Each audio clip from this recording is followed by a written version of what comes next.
was wir Ihnen hier zeigen. Ich hatte ja schon gesagt, man braucht starke Nerven, um solch grauenhafte Bilder überhaupt ertragen zu können. Sie machen aber deutlich, mit welcher Brutalität das damals begonnen wurde und seither weitergegangen ist. Wenn Sie sich mal solche Fotos anschauen, dann werden Sie auch sehr, sehr unschwer erkennen können, dass das in einem gewissen Umfang auch beweissichernd sein kann.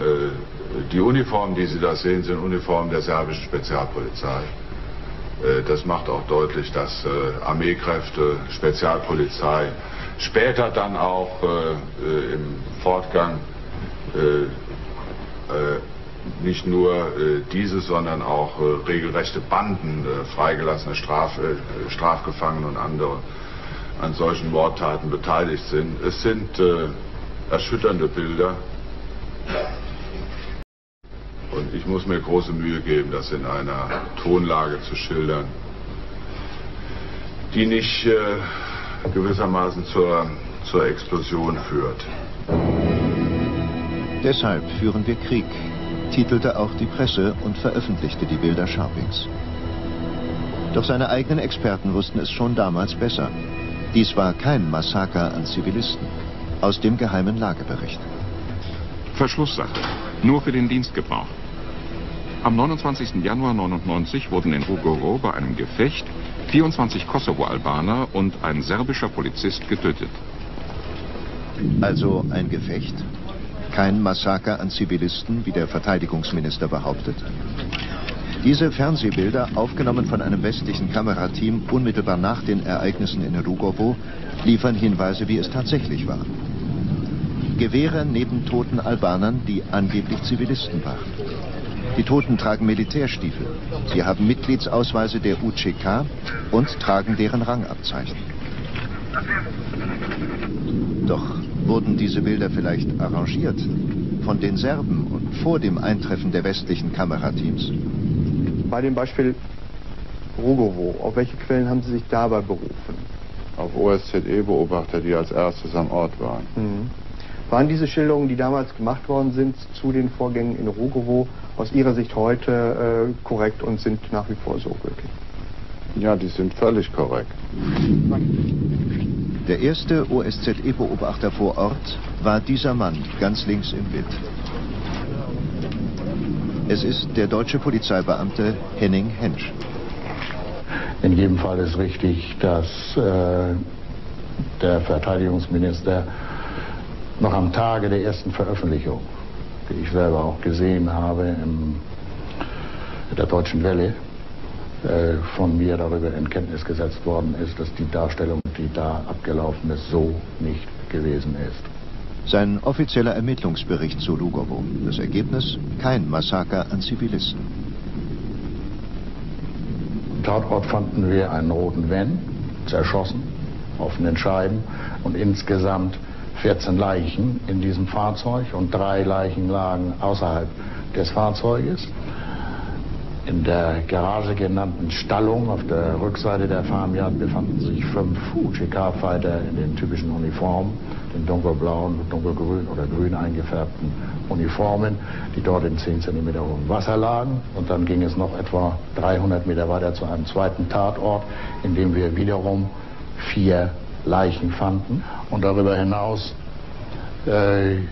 sind die Leichen, die der Verteidigungsminister zeigen ließ, dort von den serbischen Sicherheitsbehörden und von mir und meinen beiden russischen Kollegen abgelegt worden, weil wir sie von den verschiedenen Fundorten oder Tatorten zusammengesammelt hatten.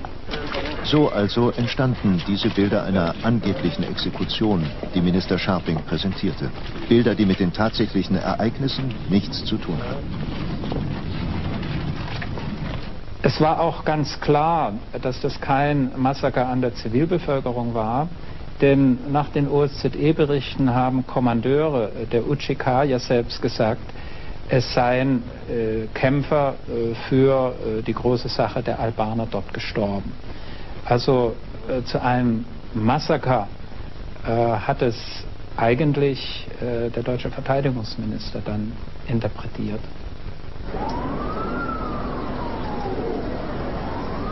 New York, April 1999. Während Scharping von einem Massaker berichtet, das keines war, und von einem KZ, das es nie gab, war der Kosovo-Krieg weiter in vollem Gange. In Deutschland wie in den USA wurde für diesen Krieg Stimmung gemacht. Es war auch notwendig, denn der Krieg der NATO war völkerrechtswidrig. Nur die Vereinten Nationen, deren Hauptquartier hier in New York ist, hätten ein Mandat für den Angriff geben dürfen. Doch dieses Mandat hat es nie gegeben. Damals herrschte Hochbetrieb für das Wachpersonal der UNO. Immer neue Regierungsvertreter trafen im Hauptquartier der Vereinten Nationen ein. Immer heftiger wurden die Auseinandersetzungen hinter verschlossenen Türen. April 1999. Bei den Vereinten Nationen wird um den Krieg gestritten. Zur gleichen Zeit fliegen NATO-Bomber bereits Angriff um Angriff. 6000 Mal und immer ohne UN-Mandat. Ganz überraschend ist es nicht, denn bei den Vereinten Nationen kennt man nicht erst seit heute die amerikanische Regierungspolitik und deren kaum verhüllte Geringschätzung der Vereinten Nationen. Bereits 1993 hatte US-Präsident Bill Clinton die Grundzüge dieser US-amerikanischen Außenpolitik in einem geheimen Regierungsdokument festgelegt. Der Titel: Mit den Vereinten Nationen, wenn möglich, ohne sie, wenn nötig. Die NATO, heißt es darin, soll die Entscheidungskriterien für die UN festlegen und nicht umgekehrt. Der Kosovo-Einsatz ohne UN-Mandat, das ist ein klarer Bruch des Völkerrechts. Der deutsche Verteidigungsminister hat ihn mitgetragen. Doch warum? Ein wichtiger politischer Berater der US-Regierung, Wayne Mary, hatte Zugang zu den geheimen Planungsunterlagen der US-Regierung.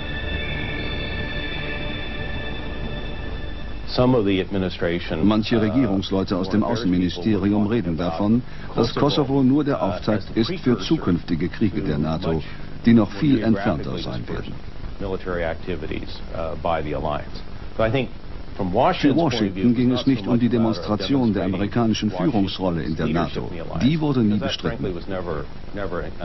Man wollte zeigen, dass die NATO überhaupt noch einen Zweck hat. Und dieser Zweck ist etwas ganz anderes als die rein defensiven Aufgaben, für die die NATO gegründet wurde.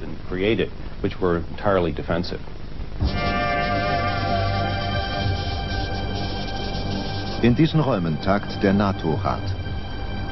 Soll die NATO der neue Weltpolizist werden? In den USA vielleicht eine selbstverständliche Vorstellung. Doch der deutschen Öffentlichkeit wäre die nur schwer zu vermitteln gewesen. Zumal der Kosovo-Krieg inzwischen immer heftiger kritisiert wurde. Vor allem nachdem NATO-Flugzeuge die militärischen Ziele der Serben verfehlten und versehentlich Flüchtlingstrecks angriffen. Kollateralschäden nennen dies die Militärs. Besonders in Deutschland wurde die Öffentlichkeit gegenüber der NATO-Politik spürbar kritischer. Anfang April 1999 im NATO-Hauptquartier. Jetzt war Schadensbegrenzung gefragt.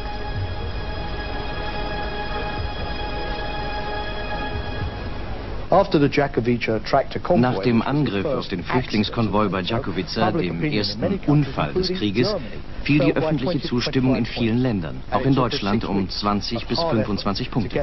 Wir mussten 6 Wochen hart arbeiten, um die öffentliche Meinung zurückzugewinnen. Milosevic machte den Fehler, die Flüchtlinge aus dem Kosovo nach Albanien und Mazedonien zu tragen. An der Grenze waren Fernsehteams, die das Leiden filmten. Und so stellte sich die öffentliche Meinung wieder hinter die NATO.